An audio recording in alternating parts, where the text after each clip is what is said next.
Good evening, ladies and gentlemen. Welcome to Lifestyle with Dr. Moby. I'm Dr. Moby, and today we are honored with not only one but two great guests. And let's welcome both of them. Elizabeth, how are you? How you doing, Dr. Moby? Thank you for having us. And how are you? Is her co-author actually, and Tyrone, right? Yes, sir. I'm doing just fine. Thank you for having us. Okay, so tell me who'll go first. Ladies first. Ladies first, as always. I had an awesome opportunity to meet Dr. Moby through our Singapore International Humanity, and I asked him if he can have me and my co-author on here to discuss our book, Just Like My Dad, which I have here before you, and about all the different things that we have going on in the community and worldwide. So thank you for having us. Okay, great. No, it was just a great topic, and I thought, I'm really attached to doing a kids project, and I thought when you mentioned, I thought, oh, that is very interesting concept, and we'd love to. And kudos to both of you. You got both awards. So tell me a little bit more on that, and also tell me how did you both come up with that, and who started? Tell me. I'll let Tyrell go with that. All right. So, Just Like My Dad was a concept that I had in my head based off my life, and envision of mentorship from when I was young. So it's based off a coach that I had, which is his name was Philip McCullough. So Coach Carr that you see on the front cover of that book is actually created from a real storyline. This coach came in with me and my brother. I have a twin. We didn't have a father in our life. Mm-hmm. And he lived a long way. My mom was working. She couldn't take us to practice. He would come pick us up, take us to practice, and also pick us up for game days. When we didn't have games, he would let us stay to his house, me and a couple of other players and my brother, and make sure we good. Talk to us, make sure we eat hot dogs, chili dogs, take us to the pool, stuff we couldn't do in the communities we grew up in. They didn't have pools in those communities. We didn't have all the stuff that he allowed us to have and be kids and still learn from a man. So that's where the story came from. And once I had the real life story, I needed education, part to it, concept to it, and that's where Elizabeth came into it. She has early childhood education experience, and my background is in psychology. So we just kind of merged those together and created stories and these characters that are real, actually real. They're fictional characters, but they're real people, So there are, what you mean is there's story, of course, behind it that motivated to write Yes. it. So every word and every line represents some portion of reality and real life, right? Yes, Correct. absolutely. Okay. And I think there is a lot of things which I would like to also emphasize with this, and also I think it affects a lot of minorities, especially, is that they have, there are a lot of single parents, and also, I think that is a big problem now. What do you say about that? Not many role models, and they look for dad or father figure or mother. Yeah, and that's right. There's a lot of single parents out there, but even at this book, dealing with Coach Carl is like a mentor to these children. So when you go out into the communities and in the schools that we're trying to get the book into, we're asking that it might be an older sibling, it might be a coach, it might be a teacher, or, someone in the community that can be an outlet for these kids that they can plug into. So we don't want it to be that, they can't turn to anyone. You can turn to a teacher, and they say it takes a village to raise a child. So if we're part of that village, we want to be that example that child can look up to. Mm-hmm. Absolutely. And, beautiful thing is that anybody, even, if they didn't have much idea, after reading your book, or at least getting some idea, they know exactly, what things they, so, everybody out there who is like on the fence and thinking it's too hard to be but all of you have something which you can share with everyone, right? Exactly. With this book, we even though it's catered to the youth, it's actually open the door conversation for a parent. When a parent, most parents going to get a book and read it before they hand it to their child, to their youngster, whoever they're going to go. So once they read it, they're going to understand this is a conversation that I should have had. You don't have your father, and I grew, like I say, my mom raised me and my brother, so a lot of times she can't come throw the football with us when she get off work or whatever. So she makes sure we find us something to do. But sometimes they could be damaging to a child. They still need to get out and find a male figure, go around their uncle, learn how to do carpentry, work on a car, change the oil, change a tire. Especially nowadays, most kids come in, they play video games. If this is not something that they directly into, then they don't try and learn it. And sometimes it has to be not forced, but emphasized and taught and encouraged by the parent, because they watch the parent as they come home and see what they do. Hmm. And I think a lot of things which I also find interesting is it's not about spending money to make your kids happy. It's just the quality time, like you said, if they're changing oil or whatever work they're doing, Right, maybe fixing a cabinet or maybe doing something small. Just incorporate your kid, so they can kind of play, or throwing a ball, like you said, football, right? And it's right, just a matter of fact of just being there as a parent, and being watchful over what they're doing. If you see that your daughter is in the kitchen and they're looking at you cooking or doing something, engage them into what you're doing. right, And the book is all about a conversation. It's getting the conversation started. And when you get the conversation started in the household, then you want that conversation to spill off into the schools, and then the school and the teachers, and it's that interaction. It goes back and forth where it makes an impact for both parties. Mhm. And kids are very sensitive. Their mind is beautiful, and all they learn, actually most are, a lot actually, they will be love, and they are like hungry for love. And right, if you kind of give them any love, they're just they feel so attracted to it, and they will listen to you. right, And it can happen, even if you had time. And I think there are kids which actually might say to their parents that, oh, the XYZ's dad is so rich, or bring so many toys, or whatever. Mhm. And they might not value their parent as much. But right, at the end of the day, don't feel bad, because if you are spend quality time and you are there for them, I think you have done more than enough, right? right. That's exactly what we try and talk about in that book as we promote literacy. When you think about what you said, you might have a parent that's not necessarily want to be out the child's life, might have a job that prevents them from being there, and they love their child. The child knows that, but you as a parent had to still put that child in a position to be successful without you. Put them around somebody that has a strong mind that can encourage them, teach them certain things that you can't do. You can't, well, I'm not there, they don't need to be around another man, or they're not there, then you can't teach the daughter. If the mother's working, we can't, she can't be around the aunt to learn how to bake. It's different ways that parents and can interact and help with their child. And with this book, the child can then ask that question. That's what this book does, is it invites the question to, like, Mom, I do like to do this. Maybe you can take me over there to Uncle Tony's house and let him show me how to work on a car, play basketball. Hmm. And also tell me a little bit. I think we should also, maybe this time also, to discuss that is literacy rate and book reading. You know, I think that is something which is going away, right?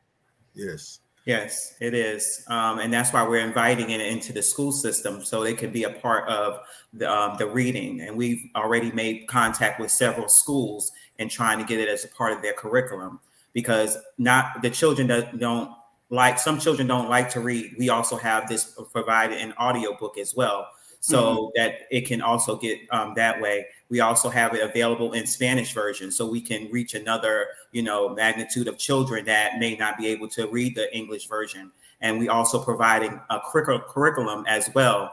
and that'll be able to, open it up to where they can, write down how they can relate to the characters in the book, and it be able to be a teaching tool in the classrooms. Okay. Right. Well, and I know your book won awards, and so tell me a little bit about that. Which awards? Yes, Yeah. I got Author of the Year from Authors Porch, CJ Lopez, who's also was a panelist on the Singapore Humanity, and from the Pulse magazine as well, out of Houston, Texas. So I got Author of the Year for that. And we also, me and Tyrell also, for here in my city, I also got a proclamation for Black History Month, which also honored the book in it as well. So we're doing lots of things. We were also featured on the Authors Porch magazine for Just Like My Dad. So we're getting a lot of traction and building a lot of things in the community, not only for us, but also for the book, and making it a worldwide thing. Okay, well, congratulations. And I think your topic is so important. It kind of, the moment I learned about it, I feel connected to it. Yes. Thank you. Although, Thank you. so I've never seen the book before when she mentioned, but I feel that I have known, and this was there, and she just kind of laid out right there, and it was, that's how I felt. And I said, since that day, I think I have talked to Elizabeth either on TV or also on Facebook, and she's one of my closest. Yes. I appreciate that. Thank you. That's awesome that you say that, because since y'all did this interview last time, the first interview, Elizabeth and I, especially her, had worked so hard, tirelessly, because when she first talked to you, we didn't have this curriculum, we didn't have the Spanish version audio book, so we have been working tirelessly to make sure it does get into the hands of everyone. Like I say, this is the first installment of many books. These characters are very key. They have their own stories, not only with the teaching sitting around sports to mentor and teach. They go home to their personal lives and expand on what's going on, for other people to relate to. That's true.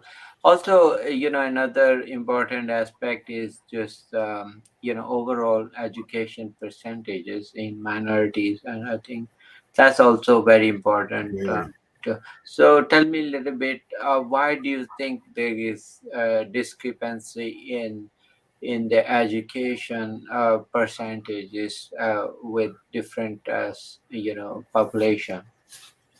Well, it has a lot of, as it says, it has a lot of teaching tools that's in there, and we can't decipher what child is dealing with this. So we have to go and state that all children are dealing with these issues. And, in this book, one child might relate to all of them, and one child might relate to one character and another character. But that's why we have that curriculum, so the child can basically write down what they're experiencing, and it can relate to in the classroom, and then they're able to take that information from the classroom and bring it home and share it with their parents. And that's what we wanted to do, is be a share and read to the parent, so the parent can be involved in the classrooms even more than what they are involved in the classrooms. And as they said, this is not just for the children, it's a teaching tool for the teachers and the parents as well. So we want it to be a whole teaching tool for the family and also the administrators in the school as well. Yeah. One thing I want to say, Dr. Mobley, is that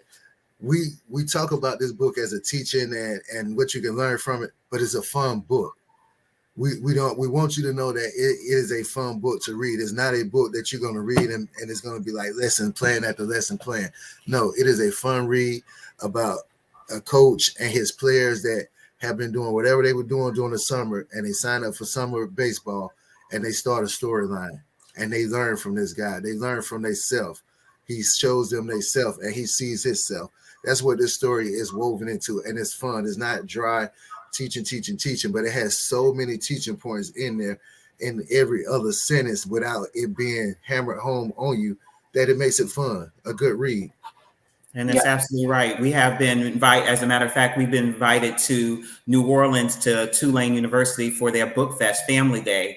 And that's going to be a very fun event where we're able to, talk about the book and engage with the kids. And, one of the children that's in the book, Miriam, she likes to play chess. So we want to interact with the kids and, find out what they like to do.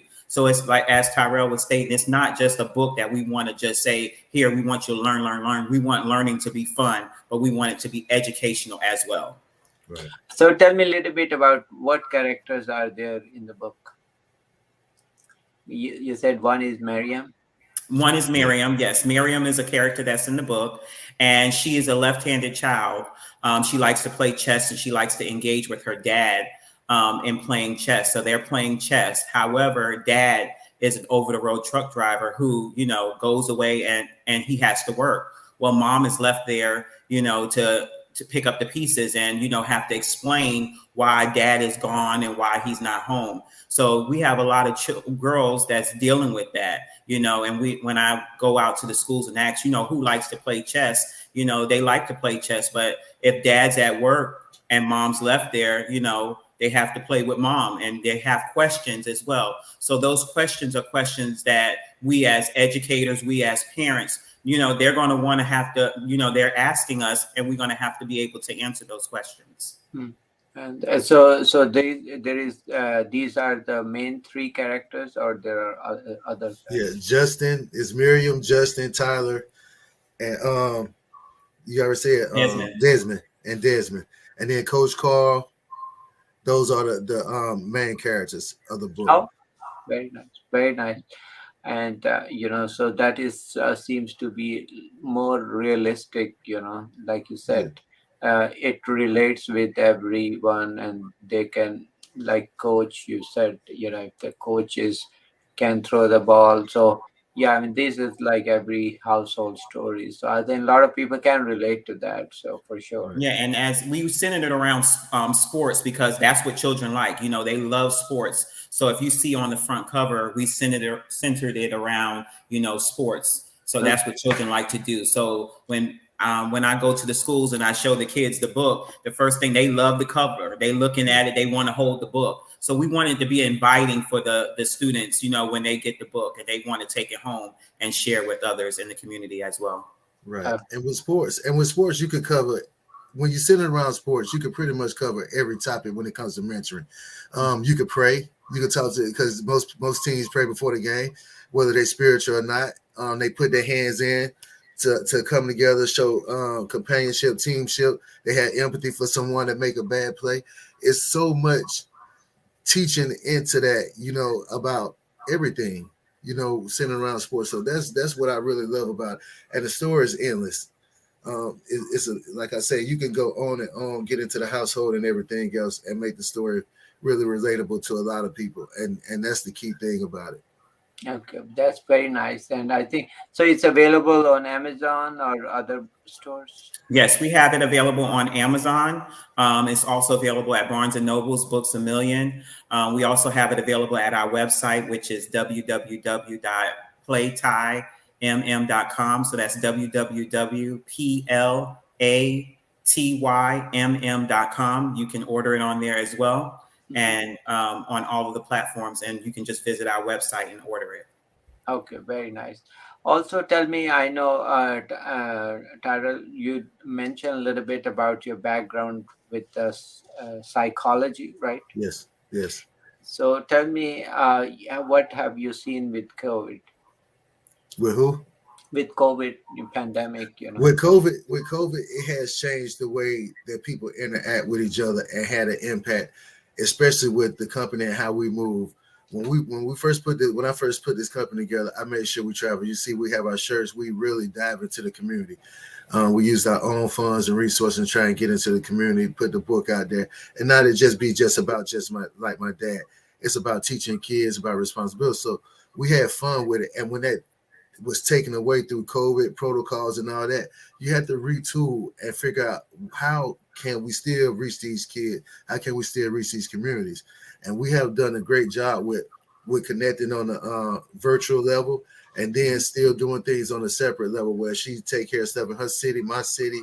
I handle things and just so forth and so on, and make the calls. When people know that you care, we didn't let COVID stop us. They know that we really care what we do, and we really put effort into it.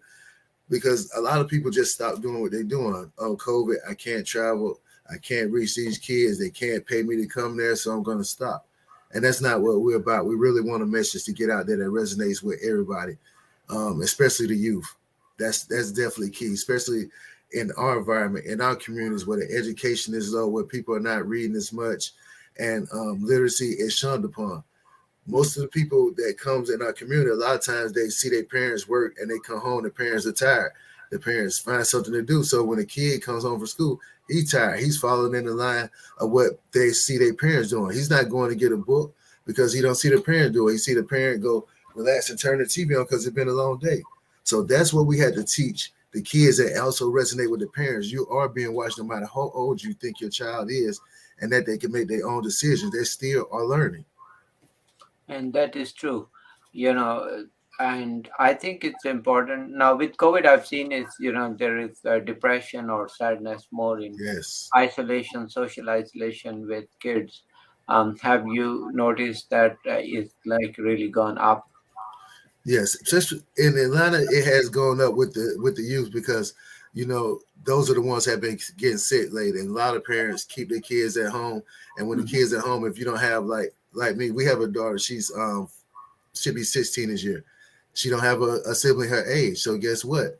If we don't interact with her, she doesn't interact with another child. She's homeschooled. She goes to school once a week and she takes piano lessons. That's the only time she interact with someone outside the home.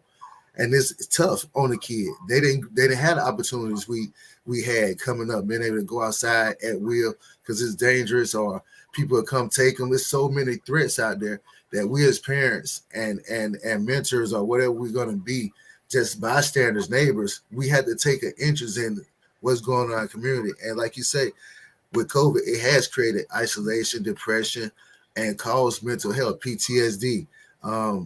Couples being in the house together and the children having to hear the parents being tired of each other, being in the same, is so much. And Yeah, like you say, it is mental health. yeah. And with kids also, I think it is really complicated because they also learn a lot from social interaction and seeing their friend. And I think they're missing a lot of this.